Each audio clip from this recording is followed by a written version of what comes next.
The Jedi Order, the guardians of peace and justice in the Galactic Republic, and perhaps the most well-known group in the galaxy to swing a lightsaber and wield the Force. Though commonly referred to under the bubble term Jedi Knights, there were several different Jedi ranks, both within the Order and the Grand Army of the Republic. On top of this, there were numerous specializations many Jedi fell under. Today, we'll be covering them all from the time period of the Clone Wars. This is every single Jedi rank and specialization explained.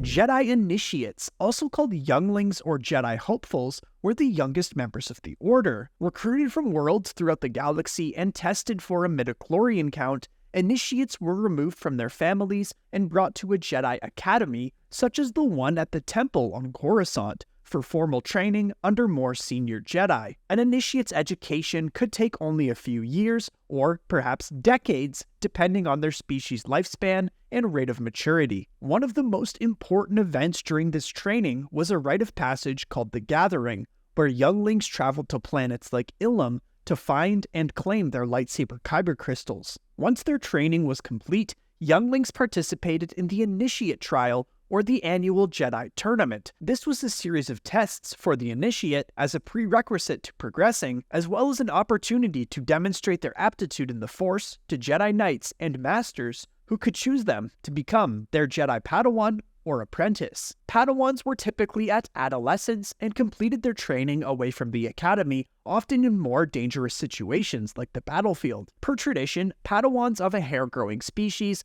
would wear a long braid of hair behind their ear. Hairless Padawans were encouraged to wear a type of jewelry, a tattoo, or other body modification. A Jedi Knight or Jedi Master could have only one apprentice at a time, and the Padawan had to be promoted to the rank of Jedi Knight before another apprentice could be chosen. From a galaxy far, far away to going boldly where no one has gone before, today's video is sponsored by Star Trek Fleet Command. Star Trek Fleet Command is a 4x MMO game available on mobile and desktop, set in the ever-expanding Star Trek universe. As a starbase commander on the edge of civilized space, recruit iconic characters from the Next Generation, the original series, the J.J. Abrams films, Discovery, and more, including Kirk, Spock, and Picard. Crew iconic ships from over 50 years of Star Trek stories and send them on missions to expand your territory. Engage players around the world, test your strategic ability, negotiate alliances for greater gain, and harvest the galaxy's resources as you upgrade your fleet. This month, they're introducing new officers from the Next Generation, my personal favorite era, including Luther Sloan, Riker, and Deanna. There's also a brand new wave defense feature, allowing you to transcend alliances and defend a central point from waves of increasingly powerful enemies. You can download Star Trek Fleet Command at the link in the description or by scanning the QR code on screen now. New players can use the promo code WARPSPEED to get a free bonus content pack containing 10 epic shards of Kirk. To claim this, head to your player profile in-game, open settings,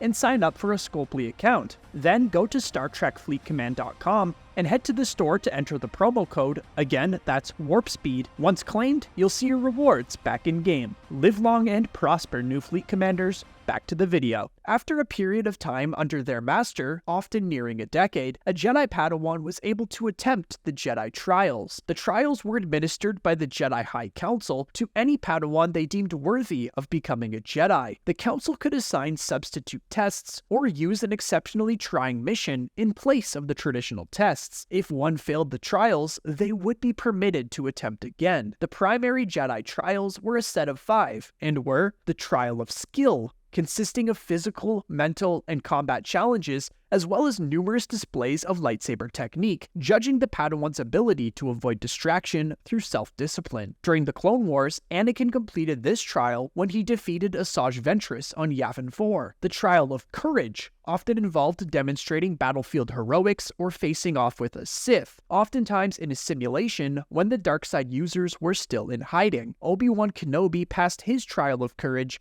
by defeating Darth Maul on Naboo. The Trial of the Flesh was the most trying test, involving the apprentice overcoming great physical pain, hardship, or loss, the test sometimes resulting in death or dismemberment. Anakin Skywalker's came when he lost his arm to Count Dooku on Geonosis. While this was out of recklessness, Obi-Wan convinced the Council to accept this as his Trial of flesh. The trial of spirit required Padawans to look deep within their souls, on a quest for self-discovery. This test was designed to pit a potential Jedi Knight against their most dangerous enemy, the darkness within themselves. Often, apprentices did not like what they saw, and it could be a highly traumatic experience. Luke Skywalker completed this trial on Dagobah when he dueled briefly with Vader, his helmeted head blowing apart and revealing Luke's own face staring back at him. Finally, the trial of insight helped a Jedi to see what was really in front of their eyes through use of the Force. For example, a field of stones could be laid out on the trial's chamber floor, and a Padawan would be forced to locate a single grain of sand amongst it. If the Padawan was successful in completing the series of challenges, the Master would then prepare their apprentice for the knighting ceremony,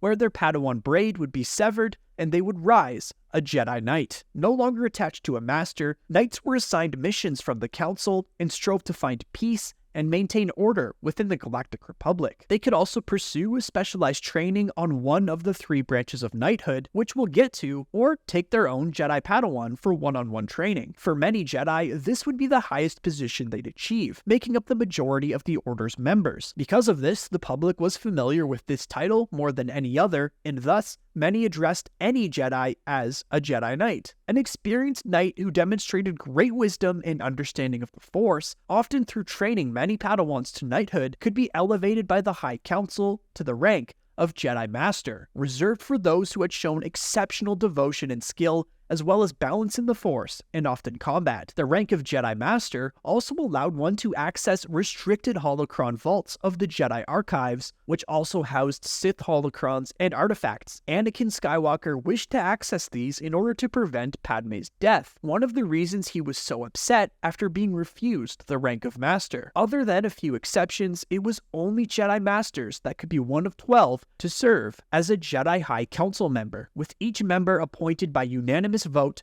of the current members. The 12 wise and powerful Jedi Masters were elected to guide the Order, as well as to serve as an advisory body for the office of the Supreme Chancellor. They met regularly within the council chambers at the Jedi Temple. The council was said to be made up of 5 lifetime members, 4 long-term members, and 3 limited-term members. As a whole, the Council would also elect one member to serve as Master of the Order, the leader of the Jedi High Council. Mace Windu held this title up to the Battle of Geonosis, stepping down in order to take a more active role in the Clone Wars.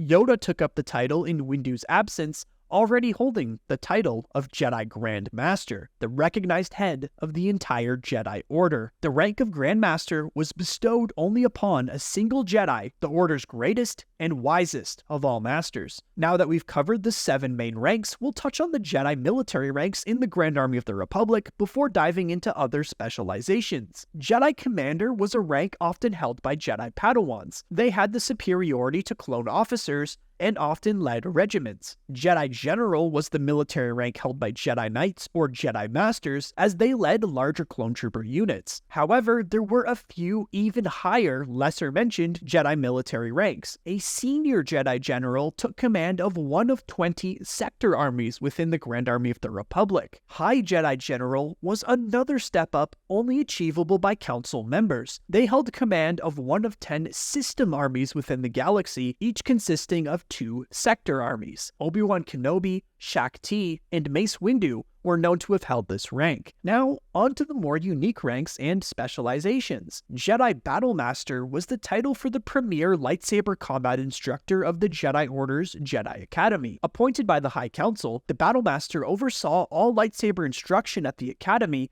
and was responsible for electing new instructors. Singe Relic held this position during the Clone Wars. Jedi Guardian was one of 3 main specializations for Jedi Knights, often wielding blue lightsabers. Jedi Guardians preferred to take an active stance against the dark side of the Force, brandishing their weapons proudly. Guardians focused most of their training on perfecting their sparring and athletic skills, as well as the art of unarmed combat. There were even a few subspecializations, including Aces, members of the Starfighter Corps who specialized and used their ship as an extension of their being, combining piloting skills with mastery of the Force. Lightsaber instructors determined to pass down their experience to the young students of the Order. Peacekeepers, working as an area's special police, helping government law enforcement to quell riots and capture terrorists. Weapon masters who mastered the technique of wielding an exotic weapon. And finally, warrior masters, the most profound masters of the Jedi Guardian's ways. Jedi Consular was the second specialization, often wielding green lightsabers. They focused not on physical combat, but on mastery of the Force and the sharpening of mental skills. It too had many subcategories, including ambassadors, who worked closely with senators and even the Chancellor to assist in greeting unaligned governments and helping them join the Republic. Diplomats, given the authority to hammer out a compromise or treaty during tense negotiations, backed by the full support of the Senate and Jedi Order. Healers, focusing on the more humanitarian aspects of the Force, manipulating the living Force to perform the art of healing. Lore keepers, hey, that's me. In all seriousness, they contributed to the growth of the Jedi archives. Chief Librarian was the title given to the lore keeper who presided over the archives on Coruscant. Researchers chose specializations such as that in archaeology, geology, biology, mathematics, and astronomy to update the archives. Seers maintained and updated the Order's holocrons. The most perceptive of these Jedi were known as prophets and foretold the future of the galaxy. They were probably behind the prophecy of the Chosen One.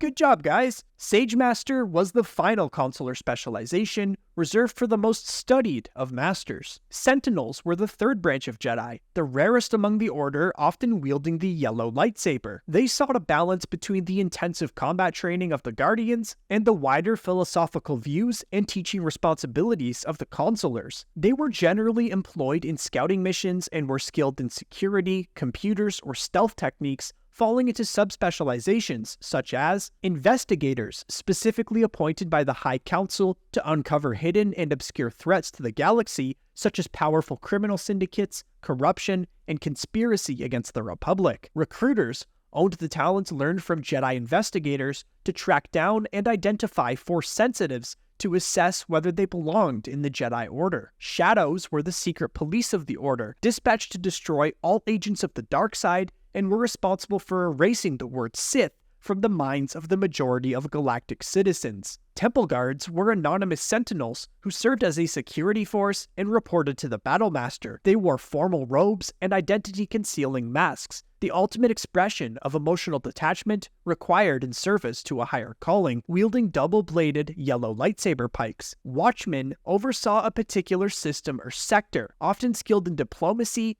and the area's culture. The Jedi Temple Security Force also contained other roles for Jedi other than the previously mentioned Temple Guards. The Gatemaster was bestowed upon the Jedi Peacekeeper, tasked with guarding the four main entrances of the temple on Coruscant. Gatemaster Jurok was the first Jedi killed by Anakin Skywalker during Operation Nightfall. Jedi snipers were stationed around the temple's perimeter. They excelled at using their lightsabers as ranged weapons and used the Force to enhance their vision as well as to help guide their long-range shots. Jedi Brutes were the temple's first line of defense from troublemakers, zealots, and rioters. The Jedi Service Corps fell under the jurisdiction of the Council of Reassignment. This council helped Jedi younglings and Padawans who failed their training to still fill roles for the Order. The Corps was made up of 4 branches: the Agricultural Corps, the Medical Corps, the Educational Corps, and the Exploration Corps. Caretaker of First Knowledge was a position held by the leader of the Council of First Knowledge. Composed of 5 Jedi,